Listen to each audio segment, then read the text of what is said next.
আসসালামু আলাইকুম। রোজার পদ্ধতি বা দিনের সংখ্যা ভিন্ন থাকলেও প্রায় সকল নবীর অনুসারীরাই আত্মশুদ্ধির মাধ্যম হিসেবে রোজা পালন করেছেন। বর্ণিত আছে যে হজরত আদম আলাইহিসসালাম প্রতি মাসের ১৩, ১৪ ও ১৫ তারিখে আইয়ামে বীজ রোজা রাখতেন। হজরত নূহ আলাইহিসসালাম সারা বছর রোজা রাখতেন, ঈদুল ফিতর ও ঈদুল আজহা ব্যতীত। হজরত দাউদ আলাইহিসসালাম একদিন পর পর রোজা রাখতেন। এটি আল্লাহর কাছে অত্যন্ত প্রিয় রোজা, যাকে সওমে দাউদি বলা হয়। হজরত মুসা আলাইহিসসালাম বনি ইসরাইলরা ১০ই মহররম আশুরা পালন উপলক্ষে রোজা রাখত। মুসা আলাইহিসসালাম তুর পাহাড়ে আল্লাহর পক্ষ থেকে তাওরাত লাভের আগে ৪০ দিন রোজা রেখেছিলেন। হজরত ঈসা আলাইহিসসালাম ইনজিল শরীফ প্রাপ্তির আগে তিনিও ৪০ দিন রোজা রেখেছিলেন বলে বর্ণিত আছে। ইসলামী বিধান অনুযায়ী হিজরতের দ্বিতীয় বর্ষে শাবান মাসে রমজানের রোজা ফরজ হয়। রাসূলুল্লাহ সাল্লাল্লাহু আলাইহি ওয়াসাল্লাম ১০ হিজরির শেষ এবং ১১ হিজরির শুরুতে ইন্তেকাল করেন। সেই হিসাবে রাসূলুল্লাহ সাল্লাল্লাহু আলাইহি ওয়াসাল্লাম তার জীবদ্দশায় মোট ৯ বার রমজান মাসের ফরজ রোজা পালন করার সুযোগ পেয়েছেন।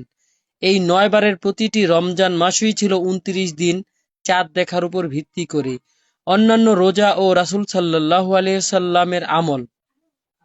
রমজানের রোজা ফরজ হওয়ার আগে এবং ফরজ হওয়ার পর অতিরিক্ত সওয়াবের আশায় রাসূলুল্লাহ সাল্লাল্লাহু আলাইহি সাল্লাম বিভিন্ন নফল ও সুন্নত রোজা পালন করতেন। তার রোজা রাখার পদ্ধতি ছিল ভারসাম্যপূর্ণ। আশুরার রোজা। রমজানের রোজা ফরজ হওয়ার আগে আশুরা মহররমের ১০ তারিখ এর বিধান রোজা পালন করা ফরজ বা আবশ্যক ছিল। রমজানের বিধান আসার পর এটি নফল হিসেবে গণ্য হয়। তবে রাসূল সাল্লাল্লাহু আলাইহি ওয়াসাল্লাম এটি নিয়মিত পালন করতেন এবং এর সাথে ৯ বা ১১ তারিখ মিলিয়ে রাখার পরামর্শ দিয়েছেন।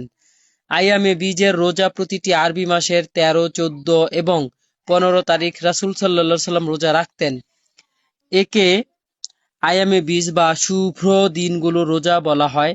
তিনি বলতেন, এই ৩ দিনের রোজা সারা বছর রোজা রাখার সমতুল্য। সাপ্তাহিক রোজা। রাসূল সাল্লাল্লাহু আলাইহি সাল্লাম সপ্তাহের প্রতি সোমবার এবং বৃহস্পতিবার রোজা রাখতেন। এর কারণ হিসেবে তিনি বলতেন, সোমবার আমার জন্মের দিন এবং এই দিনেই আমার উপর ওহী নাজিল শুরু হয়। বৃহস্পতিবার বান্দার আমল আল্লাহর দরবারে পেশ করা হয়, তাই আমি পছন্দ করি যে রোজা থাকা অবস্থায় যেন আমার আমল পেশ করা হয়। শাবান মাসের রোজা। রমজানের প্রস্তুতির অংশ হিসেবে রাসূল সাল্লাল্লাহু আলাইহি সাল্লাম শাবান মাসের সবচেয়ে বেশি নফল রোজা রাখতেন। আয়েশা রাদিয়াল্লাহু তাআলা আনহু থেকে বর্ণিত, রাসূল সাল্লাল্লাহু আলাইহি সাল্লাম শাবান মাসের প্রায় পুরোটা জুড়েই রোজা রাখতেন।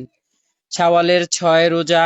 রমজান পরবর্তী শাওয়াল মাসের ৬টি রোজা রাখার গুরুত্ব বর্ণনা করে তিনি বলেছেন, যে ব্যক্তি রমজানের রোজা রাখলো এবং পরে শাওয়ালের ৬টি রোজা রাখলো, সে যেন সারা বছরই রোজা রাখলো। আল্লাহ আমাদের আমল করার তৌফিক দান করুন। আমিন।